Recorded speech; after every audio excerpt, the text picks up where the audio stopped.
Our guest today is a student of philosophy, religion, and the metaphysical. He is also, what can I say, maybe a student of strange occurrences and other happenings, if you will. Um, Author of the Hunt Manual, 21st Century Demonology and Fortia, and the Dive Manual, Empirical Investigations of Mysticism. I'd like to welcome Anthony Tyler to the show. How you doing, Anthony? I'm doing really well, man. Thanks for having me on. Yeah, Happy to be man, here. it's good to have you on, and thanks for taking the time to be on the show. You know, I Absolutely. always, I always, you know, just appreciate when guests, will take the time to sit and have a chit chat with me and my listeners. And I remember hearing you back on a podcast called Out of the Blank podcast by the guy named Robbie.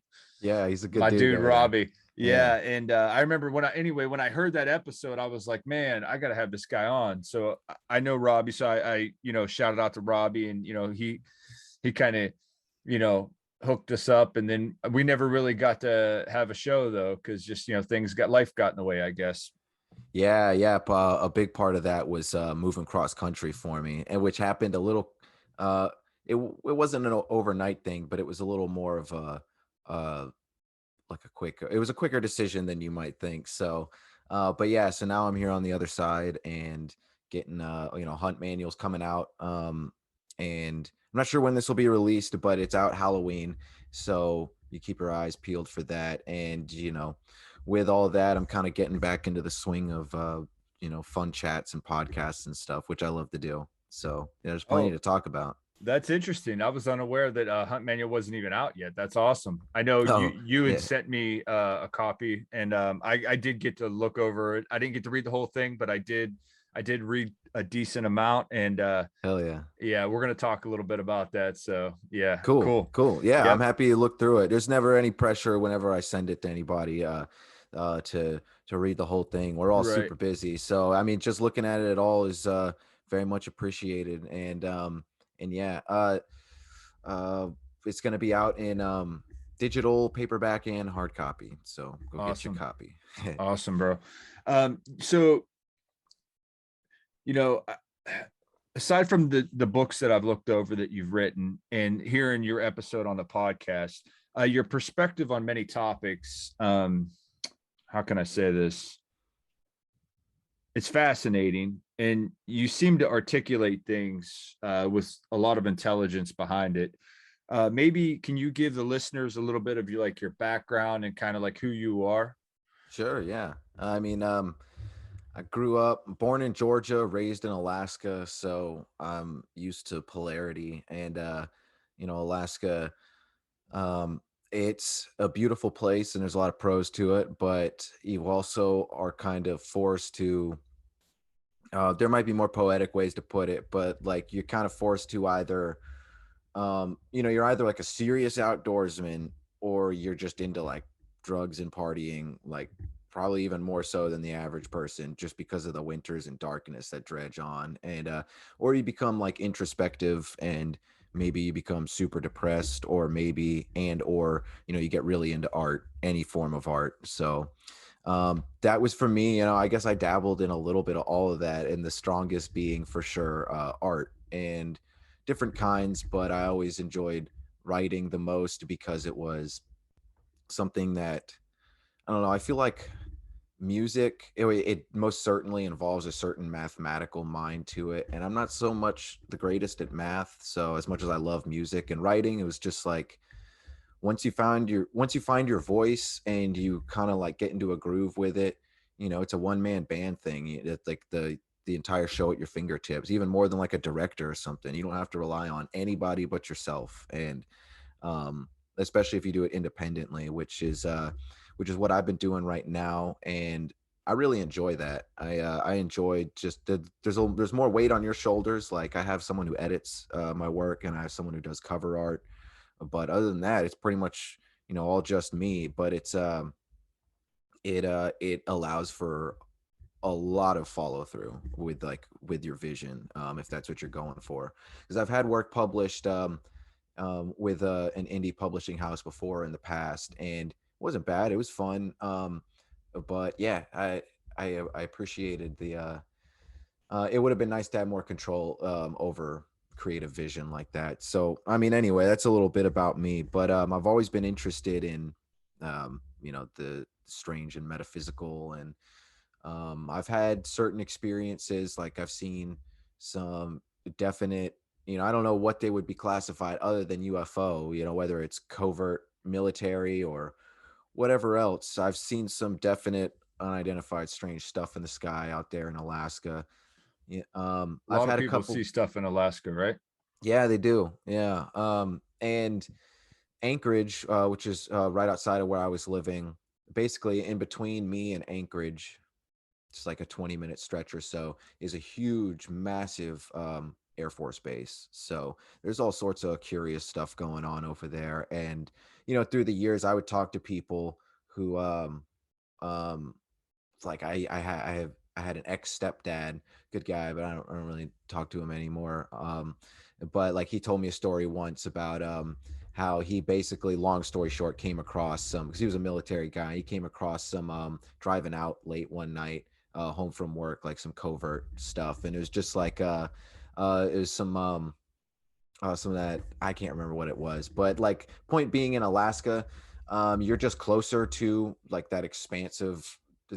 It's 2.5 times the size of Texas, but the vast majority of that is uninhabitable. So it's a really good place to not only hide things, but to, like, I don't know, test things kind of in plain sight, and they've definitely done that on record. Um, in retrospect, with declassified documents and stuff. So Alaska is a very strange place, because you also have the conspiracy theories about HARP, weather modification, and there's the Aurora Borealis out there, and yeah, it's pretty wild. You have stories of Sasquatch too, so it's a fun place. Now, do you buy into the HARP weather modifications, or is that do you think that's more of a conspiracy thing, or is it a little bit of truth in both, maybe? Well, it's hard to say, but this is my personal take on it. I think that there's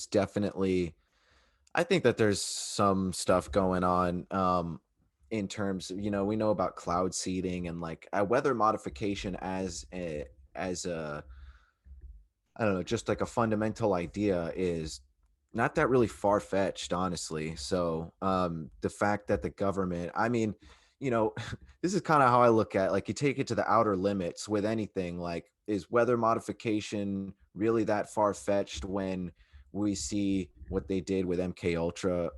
I mean, I know it's not weather, but we see that our government is willing to go to whatever extents that they feel necessary to do whatever they want. Basically, I don't think that's disputable at all. So I don't know how, I don't know all the fine point details of like what and how weather is modified, but I'm sure it happens on to whatever degree they can manage.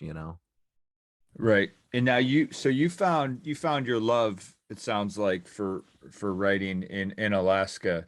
Now, did you have any education or any kind of thing like that?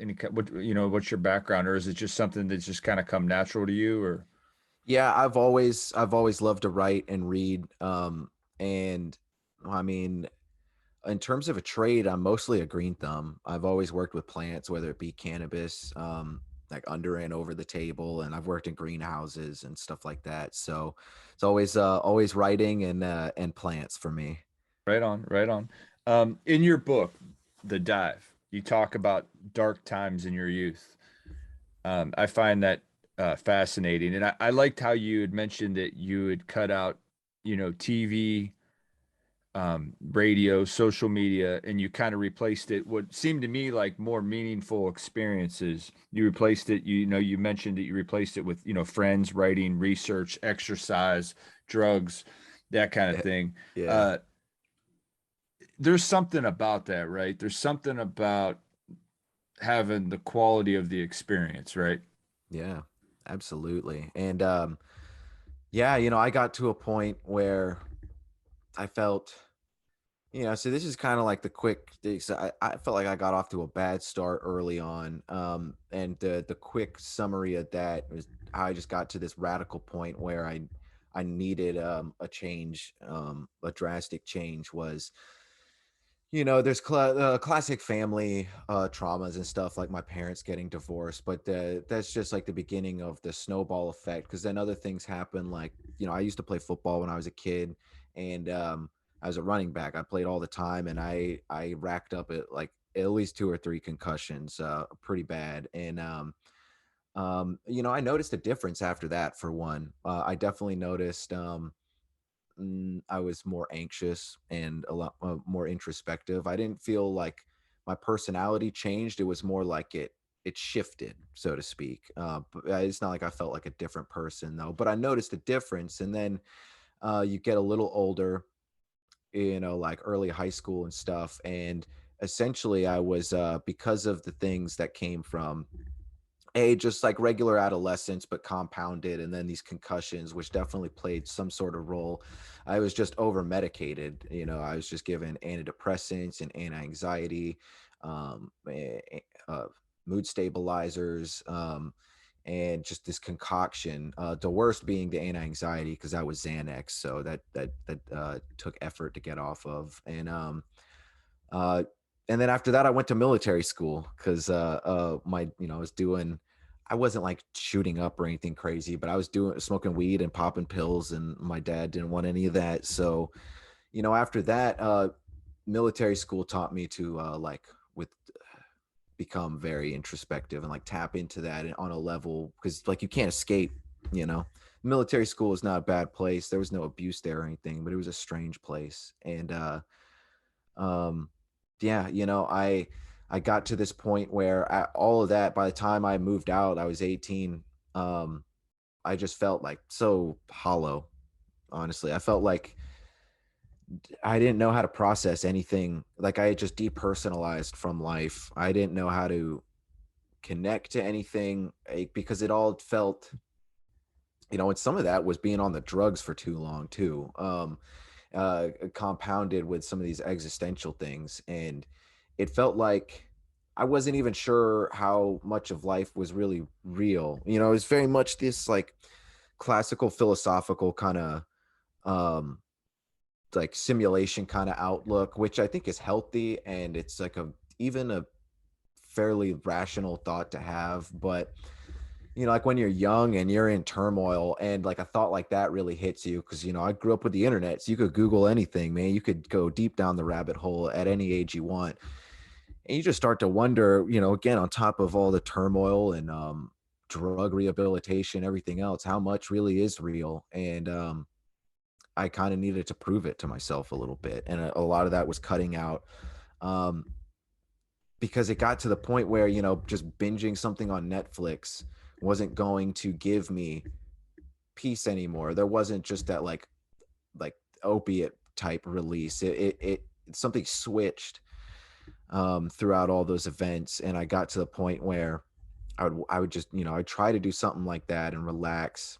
I had to learn to relax a little more, honestly, but I would try to relax, and I would just get anxious. It'd be like, what about the big picture, man? What about the big picture? What am I gonna be? I How am I gonna look back on all the Netflix binging, when I'm 60 years old? Like what does all that time amount to? Yeah, what And did you gain from that? Yeah. yeah, and some people, there's just different people have different walks of life, and some people, I don't know, don't really feel like they have anything to prove to themselves or other people, and more power to you. But if nothing else, I felt like I definitely had something, and still do, to prove to myself. And it was just, yeah, kind of like an awakening in the honest sense of just trying to like, there's one quote that always sticks with me by Thoreau, where I don't remember it verbatim, but where he talks about sucking the marrow out of the bones of life. And I think that there's some, like, I really, whenever I try to articulate just kind of like what I'm saying here, like that's the quote that always comes to me. I think that's really a good way to put it. Sounds to me like uh, you may have become more spiritual in this process. Absolutely. Yeah. And during this time, that's when I also saw some of the strange UFO sightings in Alaska. And I even I had some like premonitory dreams, and it's not something I can control. I haven't had them for a long time. And the more I've talked to people about this, the more common you find it is. And uh dreams in and of themselves were a lot of a gateway to me, because I kept having these recurring dreams, and I was that seemed to be tied to like some sort of, I don't know, dilemma that I was having in my life. And I upon trying to decipher those dreams and, like, I don't know, just how to not get them to recur anymore, I came to realize that, like, dreams exist on a different continuum. This It gets into the physics of the psyche, and chaos theory from that point out, and how people talk about light and dark within the psyche, but they forget that it's not just like, I don't know, easy catch-all metaphors. Like, this is actual physics here. There's like serious allegories at play with principles. So there's yeah, there's a lot to be said for the threshold of the practical and the spiritual, most certainly. And I think that people either try to make it too religious and dogmatic, or try to get too new agey with it, and just like anything goes. And I don't know, I'm always about that Buddhist middle path. I think when it comes to a spiritual mindset, you should be willing to I don't know, like, look through and understand some of the wisdom that's been passed on to us, and you should also be willing to like update that and sift through it, because as much as I appreciate tradition, I find dogma to be very I don't not useful, not Yeah. very helpful. Yeah.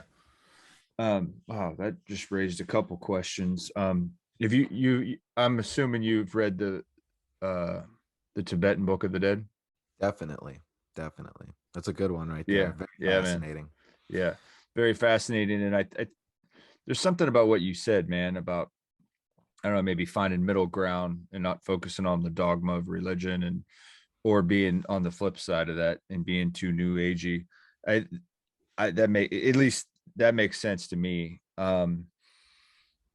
What do you contribute, you know, these dreams to, or this foresight? Do you think it was do you think it was your, maybe your subconscious mind telling you something, or was it your higher self trying to communicate, or was it, I don't know, spirit guide? I mean, what do you think it is, man? That's a good question. So physics of the psyche. I'll explain, break this down a little more, because I really think that, you could take it to, you could take these answers in a lot of different directions, but the real empirical starting points would have to be like the collective consciousness of human beings, and I think that that certainly can be contested in terms of like how pervasive it is, what all the mechanics of it are. But I mean, when you look at people interacting on a collective scale, I mean, we wouldn't have sociology if there wasn't a collective psyche. Just the collective consciousness in and of itself is certainly not a disputable thing. And um, the building blocks of that are symbols, the imaginal, and how we convey symbols amongst each other is really crucial to this conversation. And you can't really get any further without discussing archetypes and memes.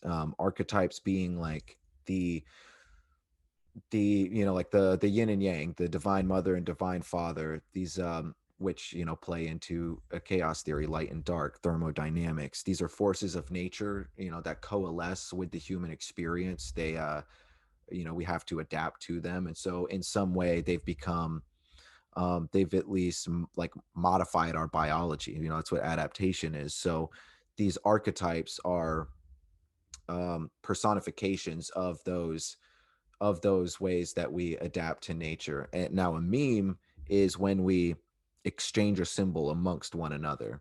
Archetypes can be memes, memes can be archetypes, but the real difference is that a meme is that exchange thing. And that's where, Richard Dawkins coined that term. And he coined it with the with the connotations of the meme being viral, having a viral nature and its replication and incubation patterns. And he also um, he also said that it's important to note that the meme acts on the psychology of a human being the same way a gene acts on our biology.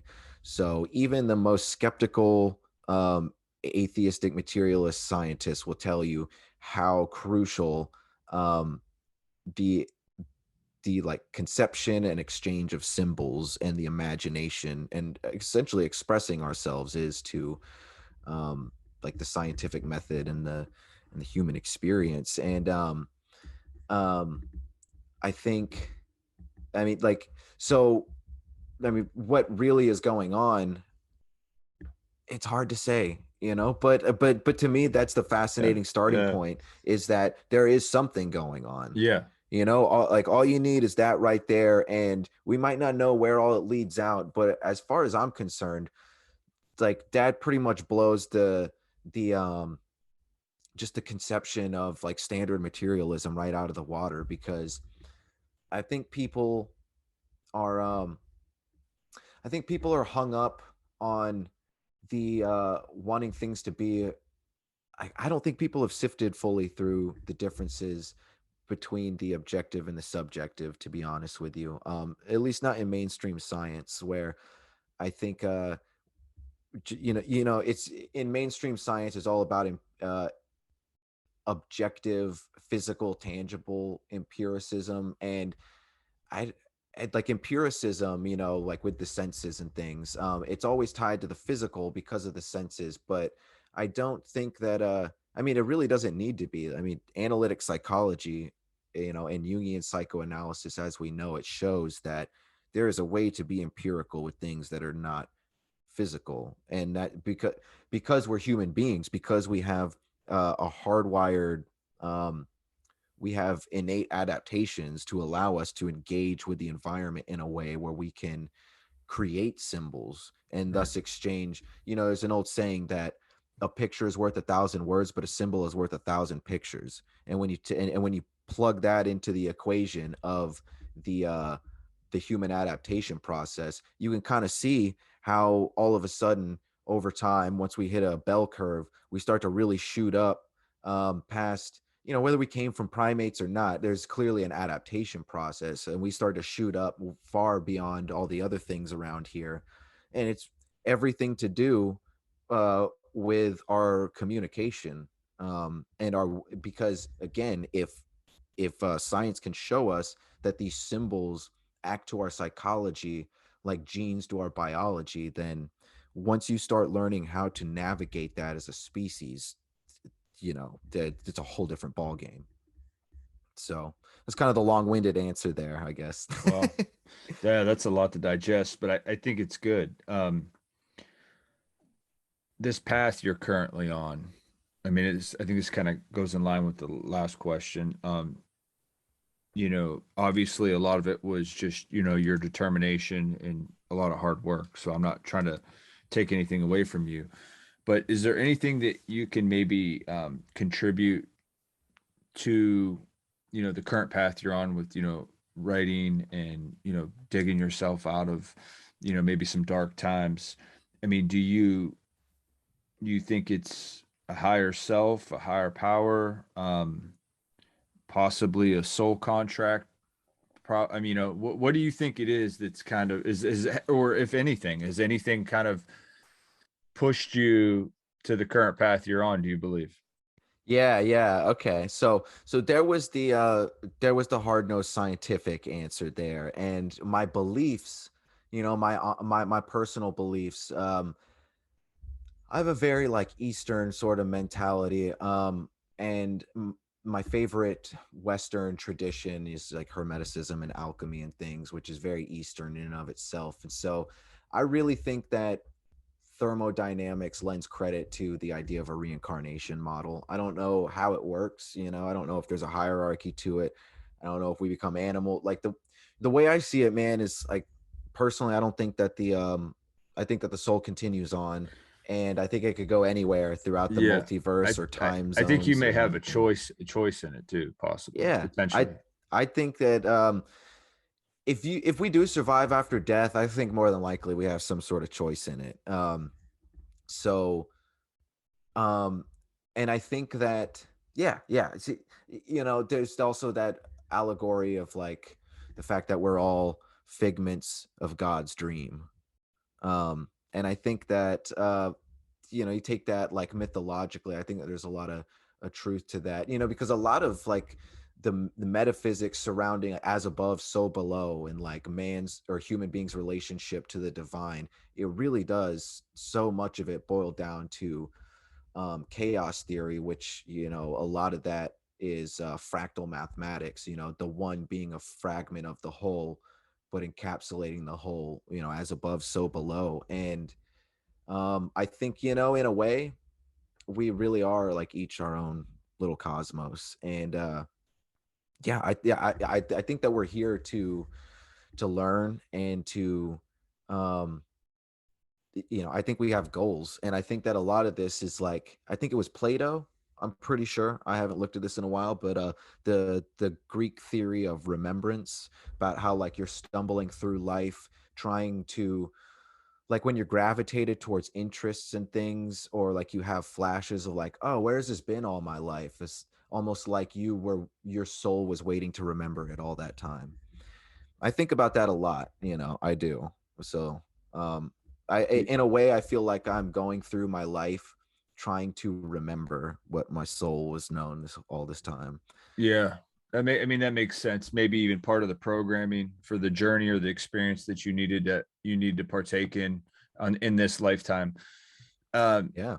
it makes me wonder too. I mean, I've heard many psychic mediums mention that, or even people that have had near death experiences and have come back. They've talked about, having that, I don't know, you don't want to call it soul contract or this programming that, you're kind of meant to kind of walk a certain path. I mean, we do have free will, I believe, but at the same time, that I think there's something to that. Now, I want to kind Hmm. of go back a little bit. You were talking about how mainstream science maybe hasn't kind of caught up, or it's more still like on the lines of like materialism. Now, Right. you talked about in your book numerology, right? Hmm. And you said how it's like a philosophy of math, but the idea is lost in mainstream science. And it seems to me that science ignores things that can't be explained or measured oftentimes. Don't you think so?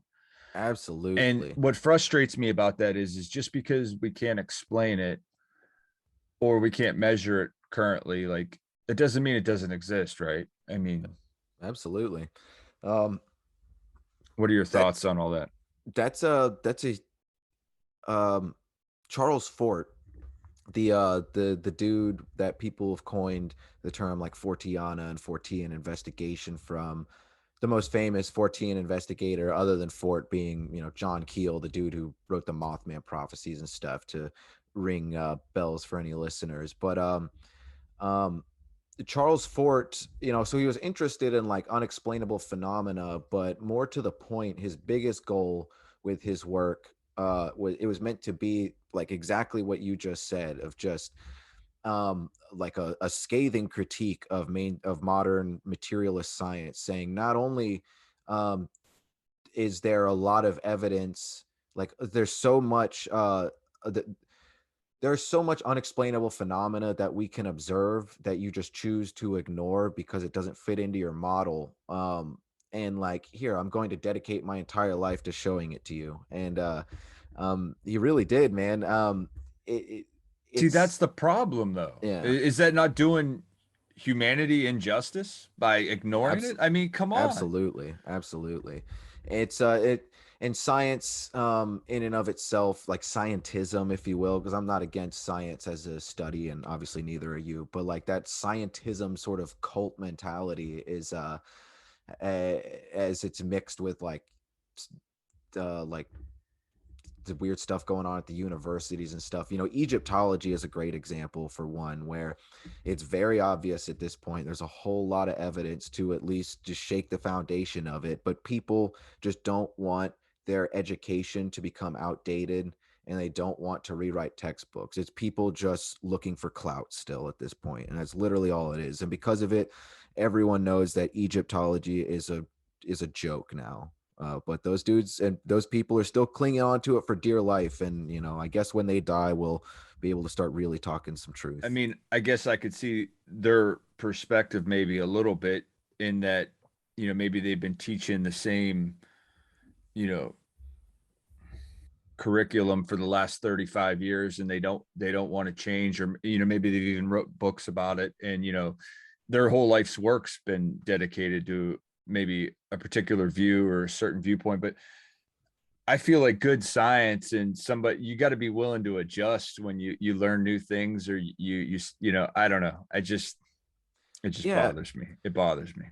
yeah, absolutely. I feel like it's the difference between stroking your ego and like truly searching for gnosis in that philosophical sense. Like, a complete, are you looking for a convincing lie for yourself, or are you really looking for the genuine truth? Because if you're really looking for the genuine truth, then every time you come across a fallacy or a mistake you were making, it should be a relief. Like, finally, I'm closer. But people don't look at it like that. Not enough, at least.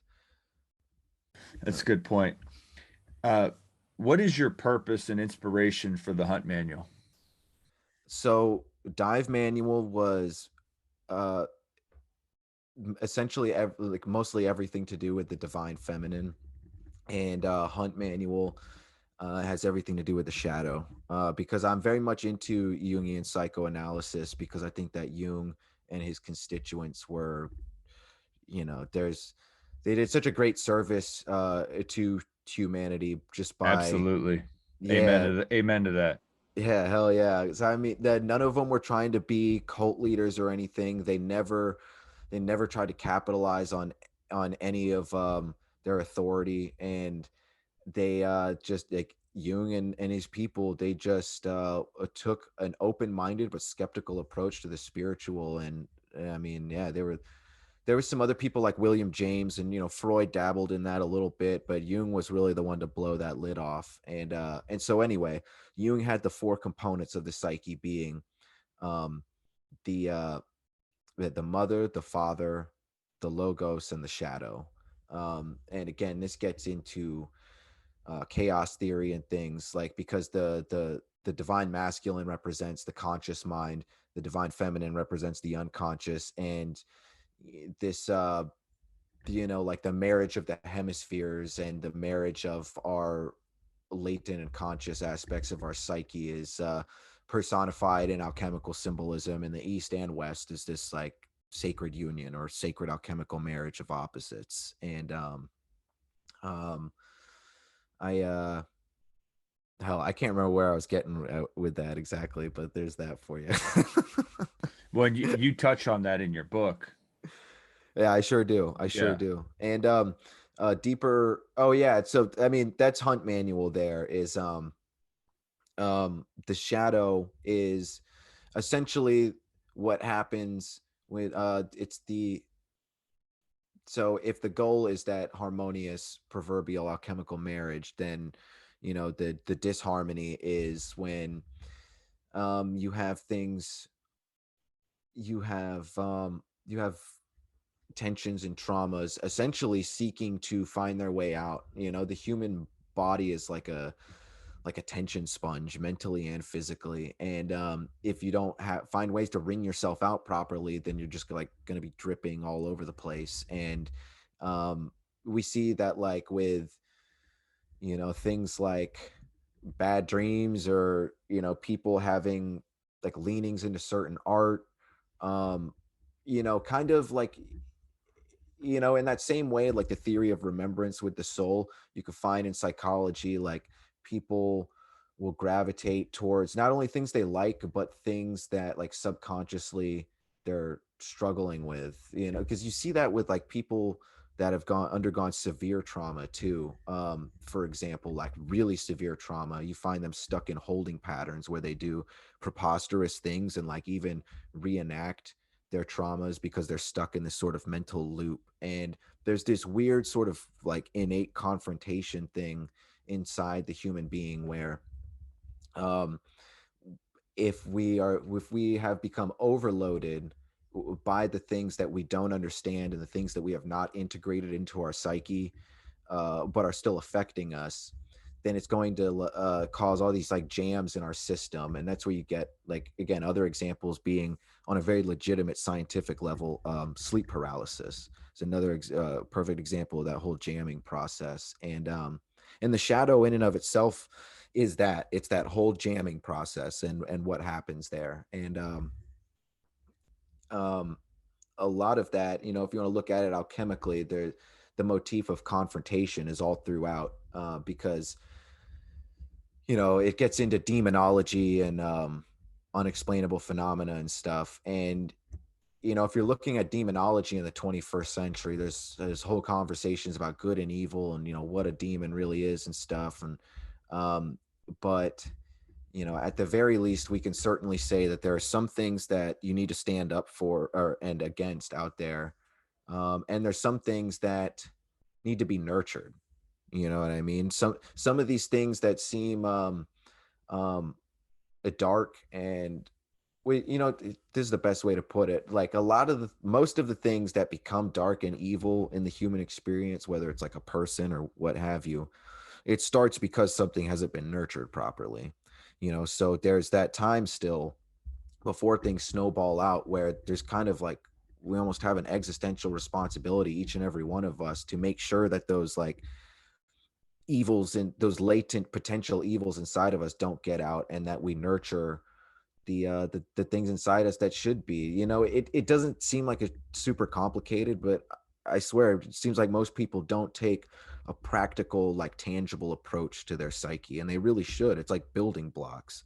You know, that's the whole allegory of Freemasonry there, is that they're using the proverbial bricks of their mind and body to or the, yeah, to make their mind and body a temple with which they pay homage to the cosmos, essentially. You know, they treat their spiritual discipline exactly like a trade, brick by brick. So there's a lot to be said for that. There is. And I think that's obviously some of the inspiration behind the book then is to just try to help people with that. Absolutely, 100%. Like, That's uh, beautiful, man. thanks, I appreciate it. I really, it's something that I've put into practice a lot, you know, that I'm still working on all the time, but it's something that's saved my life. You know, there was a time where I didn't feel like I had any holds on, you know, just the stuff we were talking about before, where I wasn't sure how much any of this really existed or mattered. And there's cynicism bordering on nihilism. And it took, it took a little bit to see the tangibility, you know, and just prove to myself that, or that I even existed really. And I think that for me, maybe it was a little more like transparent than others. Like I was more aware of it and I probably fixated on it more. But I think that everybody has that feeling to some degree. Like, how much do I really exist, or how much do I matter at the very least? And you know, you gotta, and those feelings, those like shadows of doubt, like there's a reason it's called the shadow of a doubt. Like it's all the shadow complex here. And sometimes you have to take those things head on. You know, it's part of the alchemical process, is coming to know those shadows of doubt inside you, and yeah, transmuting them, nurturing them, or eradicating them if that be the case as well. I just want to get your take on a couple things. I think I probably know the answer to part of this question, but in your writing, you mentioned Dante's Divine Comedy. Yeah. I read it in college. Interesting. It's interesting. Um, what does it mean to you? For me, so because I know that there's a lot of dogma tied up in it too. Yeah, And that's what I was going to get at was, do you believe in that hell really exists and this and that? You could kind of tie that in with that question. yeah, absolutely. So um after, so my greatest fascinations are because they very much tie into like the Abrahamic religions, and as well as the East. Like the more you look at it, these are kind of the staples of comparative religion as a whole, because you can find these archetypes all throughout that might just be labeled slightly differently, but it boils down to the like hermetic trees of life and death. And the tree of life being considered to as the anatomy of God, if you will, and it's comprised of 10 circles or sephiroth, which are supposed to be the like utmost concrete, like fundamental, that's what I was looking for, like the fundamental building blocks of existence, and the emanations thereof. And that exists on in terms of physics and, you know, like the structure of the cosmos, and also coalesces and like reflects um the development of the human psyche and the human experience, you know, because it is connected to the cosmos. And so you see that from early on, the conception of God and gods therefore was because it literally came from chaos theory. They just didn't know that, they just didn't have that term yet, because um, the the supposition was that if human beings were little cosmoses, then the cosmos must be a big human being. It's fractal. Um, and so and the trees, and so that kind of gets lost over time, at least in terms of the mainstream, because it takes more explanation, frankly. And Yeah. um so people think of literal God in the sky, and and with that comes the conceptions of heaven and hell, because again, these are meant to be, because the trees of life and death, um they are essentially the same templates as heaven and hell, and that's where it comes from. And when you look into the Divine Comedy, you can find that fundamentally that's exactly what Dante was pulling from with his stratification of heaven and hell. And that's something that I talk about in Dive Manual a bit. And um so I think it's a wonder. It's certainly, it's a wonder how much Dante knew about the hermetic and, like, quote unquote, like the mystery traditions of antiquity. Um, and I think he clearly, the evidence shows that he was well versed in it. Um, and I don't know. I guess my point being, I wonder how much Dante wanted to feed into the dogma. I think that he wanted it to be a little more poetic, and that the church just kind of ran with it a lot. Because I think, but so there's essentially, if you take the like a lot of Christianity and the Abrahamic religions for that matter, if you take it out of this mainstream like machine that it's become, and you look at it with its original context, I think there's a lot of value to still be had in it. And so I don't think that heaven and hell are places we go to after we die. I think that heaven and hell are states of existence that we oscillate between, you know, and in this life and the next. And you know, if anything, I think heaven and hell are, if they're real metaphysical places at all, I very much think that they're kind of like in the Buddhist vein, where, you know, the Buddhist version of hell is impermanent. You know, in the Tibetan Book of the Dead, in between lives, you're haunted by demons and hellish things, but only in so like only until you learn the lesson that you needed to, in order to like uproot the traumas that the demons were essentially symbolizing to you, you know. And so hell is all this giant metaphysical karmic metaphor for your soul in the process. And you could be stuck there indefinitely until you realize, you know, the error of your ways, essentially. And um yeah, you know, it, regardless of how real that metaphysical angle is, I think that that's a much healthier way to look at the afterlife, if anything. Because I don't know, the whole, I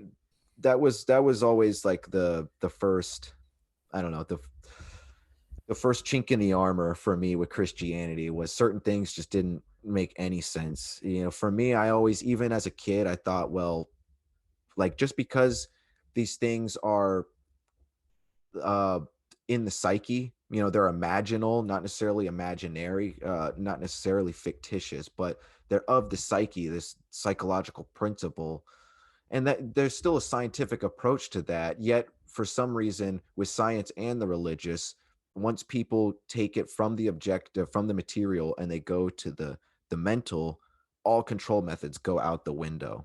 It doesn't need to be like that. It shouldn't be like that either. I have no idea how it's gotten to this point, honestly. That's fascinating. With that being said, then can you maybe take an educated guess on what your understanding of reality is? People talk about it being a matrix, possibly created by other beings, um, potentially like a all existing, consciousness that's collective, that's just deciding on the reality. Because there's more to, like, you mentioned physical world. I mean, in a sense, like the physical world is kind of not really physical, right? Right. Yeah. Yeah. There's a lot of different ways you could go about I mean, explaining it. yeah, I mean, you could And use like quantum theory, even a lot of people would, do that, quantum physics, stuff like that. yeah, yeah, some people roll with a simulation angle, some people roll with a more like mystical angle, but I think in the long run, the core, like the underlying common denominator between all of that is definitely that there is something to transcend and escape within the current model and paradigm that we're in. And I think that that's wholeheartedly the truth. So we're definitely in, like even just as simple as the old allegory of the Veil of Maya. Like whatever you want to call it, simulation or whatever. Yeah, absolutely. Like there's a much greater scale beyond our very limited perceptibility, and um, I It really almost love. seems as that perceptibility is by design too, in some ways, doesn't it? Yeah. Like that we're not really supposed to know the answers. Yes, yeah, there's like an event horizon of consciousness, if you will. Yeah. And yeah, and I think that again, that's physics of it. I think like on a very tangible level, I think that there's never going to be a limit. But like the further a human being will get, the more there will always be. And the for anybody that's never read it, the book The Holographic Universe by Michael Talbot, which came out in the 90s, is like one of the most seminal works in terms of science and open-mindedness and skepticism towards like the spiritual, and it holds up very much so to this day. So that's something I would always recommend to people because he really hit the nail on the head. Like what a great book. Yeah. So, and I think that that has a lot to say about the nature of physical existence as we know it. I mean, it very much is holographic, just on like a basic scientific level. And some scientists will contest that, but really the only point you can contest is the point I made originally, which is that there are different ways you can explain it.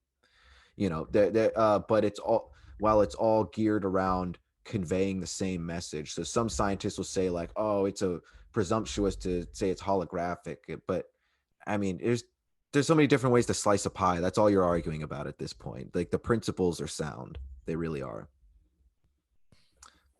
Based on your studies and life experience, what do you believe is the afterlife?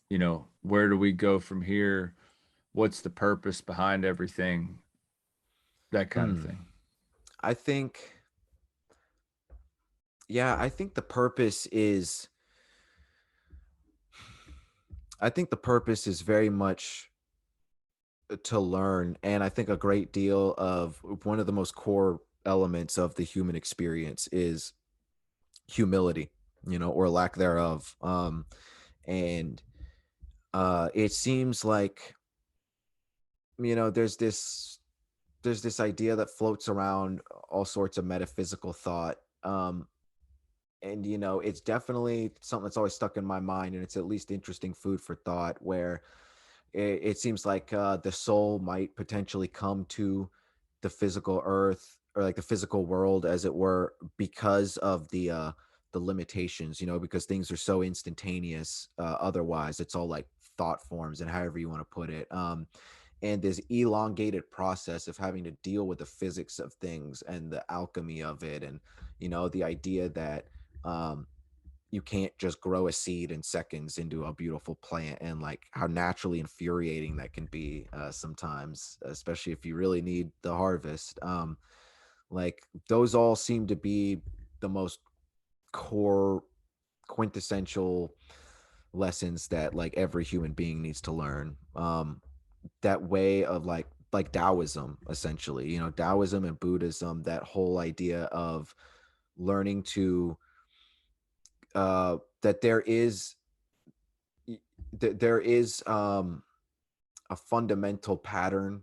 There's forces of nature that obviously exist outside of you, and so to pretend that you're above those, or that you can just like work your way around those, is preposterous. And so what instead you need to do is learn, kind of like the Christian serenity prayer, honestly. And like you need to learn what you're capable of doing, and like how you're capable of improving. You need to learn those steps, and you need to learn to integrate it with the cosmos around you in a way that's not limiting to yourself or your surroundings, essentially. It just boils down to like being a good person, even if we don't go on after this. Like biologically, fundamentally, we can see that being a shitty person causes trauma to other people. And even if you want to be like a total scientism egghead about it, I think that that's more than enough to show that objectively, um it shows that it's not just like a sociological choice. There's a level of objectivity to being a good person. And I think that that's and we're here to deal with the existential horror. Like life is existentially horrific, and part of the human experience is coming to terms with that. And I think people are always asking like, well, what's the meaning of life? I think the meaning of life, it's not that complicated. I think it's what you make it, whether it be in this physical moment or before your life as a soul or whatever. It's what you make it. And I think the reason people look for a more complicated answer than that is because, even though that's a simple answer, it's a terrifying answer, because if that the burden of proof is on your shoulders, even if there is metaphysics involved, like you're the conduit, you're the one that's got to make it happen. And I think people would much rather, they feel more comfortable sometimes believing that if they just like wait, then they'll just like slide into the right spot. And that's not what alchemy is about. Again, kind of taking it back to that Masonic allegory of the hard work, the grit and discipline, and that it takes sometimes to literally build it, take the blocks of your existence and build it into something beautiful. Oh, that's well said. I think there's definitely something to that. I mean, I think, it comes down to, I think, experience, Yes, and you you 100%. you know you talked about not being able to do things instantaneously. I think just being stuck in this, what we know as time, is a thing, and a reason why we're here. And also, maybe too, is just to experience loss and hardship, like you had mentioned, because perhaps in the non-physical world you don't really experience loss if we're all everlasting consciousness. You know what I mean? Right, absolutely, absolutely. And there's really something to be said about being on the other side of something terrible that happened. And some things are terrible, and like it's just like a zero sum game. But um I don't know, I guess like some people shy away from, it's kind of that thing that I mentioned before, where people are afraid to be wrong. But really it should be relieving to find out when you're wrong, because it should be closer. And I think that's not just like with science, that's with people and their morality and like how they want to perceive themselves. I think that a lot of times people don't want to admit that they've done something wrong, not because they don't want to be honest, but because they're afraid that if they admit they did something wrong, and that makes them an evil person or just like a terrible person. And you got to give yourself more credit than That's that. right. That's how Yeah, we learn. That's how we learn too. I mean, absolutely. if you accept it and analyze it and take it head on, I mean, you learn from mistakes and things you've done that have wronged people, and Yeah, that I've done stupid things even recently, man. Like we all have. I'm very fallible, and um there's things I wish I could take back. And for all the dumb stuff I've done, I really took the time to, it's always an onward process, but I've incorporated the things we've talked about all throughout this podcast into my life. I try to walk the walk. And I can say that, even if you feel like you're in the rubble, like mentally, of like an experience, like in the aftermath of things, like that whole brick by brick building something, like that's where, when the nose hits the grindstone, like when things have fallen apart, that's the blank canvas. It's really hard to think, to remind yourself in the moment when everything has fallen apart, and even for me, believe me. But if you can, like, at that darkest point, you don't even, it's not like you have to turn yourself around and feel better, but just recognize that that is like, that's, ash, like the creates the fertile soil. Like that's the fertile soil right there. This is the, because the human brain gets very malleable at certain points, whether it in times of polarity, whether you're like experiencing ecstasy, whether it's psychedelic or romantic or something. um the brain wires itself rapidly in new ways and forms many different pathways, and the same thing happens with trauma in the opposite direction. But we could take the reins of our psyches, and the science will show this, that even in a traumatic moment, even when it feels terrible, there's something very like mystical, if you will, happening, where your brain has become literally more malleable on a scientific level. And if you can just take the reins of that as best you can and try and drive that in a good direction, no matter how shitty you feel, you're going to move mountains, seriously. that's interesting. That's fascinating. And you talk about how quickly the brain's neural pathways can change. Um,